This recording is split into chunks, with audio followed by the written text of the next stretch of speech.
पंजाब केसरी में आप सबका स्वागत है। मैं हूं चंद्रशेखर धरनी। हम बातचीत करेंगे हरियाणा के कृषि व पशुपालन मंत्री जेपी दलाल जी से। जेपी दलाल जी हमारे साथ मौजूद हैं। दलाल साहब, आपका पंजाब केसरी में स्वागत है। जी धन्यवाद भाई। दलाल साहब, हरियाणा में अलर्ट जारी किया गया है जो बर्ड फ्लू का मामला हुआ उसको देखते हुए। ये सही है कि देश में बहुत सारी जगह पर बर्ड फ्लू के जो मरे हुए पक्षियों में सैंपल ड्रॉ किए तो पॉजिटिव मिले हैं, तो चिंता का विषय है। और हमारे यहाँ भी पिछले 20-25 दिन में कुछ परसेंटेज जो नॉर्मल से ज़्यादा मुर्गियों की डेथ हुई है, जो अब पिछले 2-3 दिनों से कम हो गई है।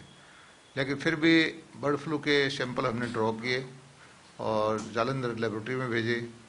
उनके रिजल्ट की जो पहला बैच था उसका रिजल्ट बताने में वो सक्षम नहीं रहे, कामयाब नहीं रहे। अब दोबारा सैंपल ड्रॉ करके हमने जालंधर की लेबोरेटरी में और भोपाल की लेबोरेटरी में भेजे हैं।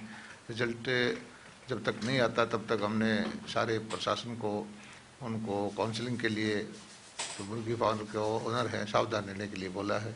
और 1-2 दिन में हम सारा इसका बता पाने में सक्षम होंगे कि हमारे यहाँ बर्ड फ्लू है या नहीं।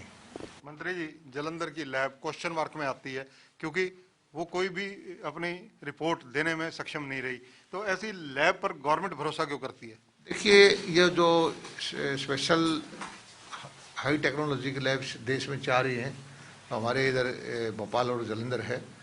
और हो सकता है कि कई सैंपल लेने में गलती हो सकता है कि प्रॉपर साइज का सैंपल ना हो, लेकिन इस बार सैंपल जो है वो खुद लेबोरेटरी से और हमारे यूनिवर्सिटी के जो साइंटिस्ट हैं उन सब ने मिलकर लिए हैं, और इसका जो परिणाम जो है हमें पता लग जाएगा। मंत्री जी, बर्ड फ्लू एक खतरनाक बीमारी की तरह है, जब फैलता है ये सारी चीजें, तो इसमें जिसकी भी नेग्लिजेंसी होगी क्या कोई कार्रवाई की जाएगी?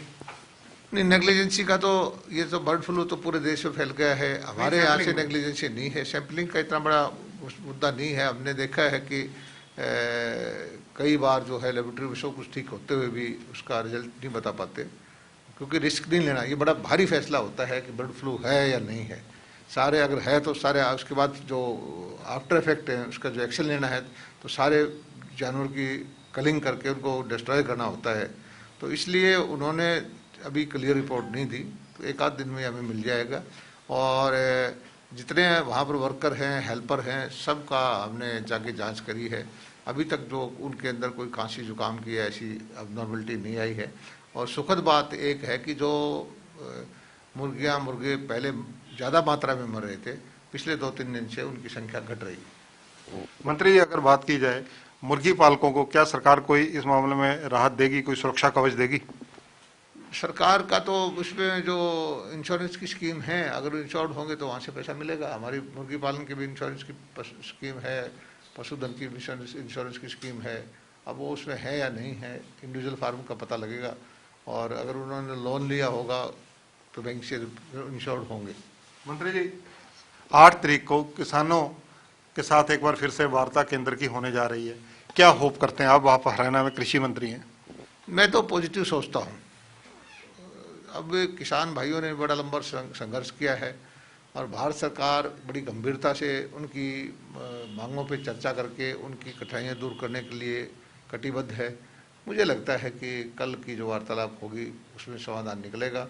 और दोनों पक्ष, क्योंकि पिछली मीटिंग में दोनों पक्षों ने अगली मीटिंग की तैयारी कर ली, तो इससे पॉजिटिविटी है कि दोनों पक्षों में कहीं ना कहीं ये संभावना या इच्छा जाहिर की है कि इस समस्या का समाधान किया जाए। धन्यवाद मंत्री जी। तो ये हैं हरियाणा के कृषि व पशुपालन मंत्री जेपी दलाल।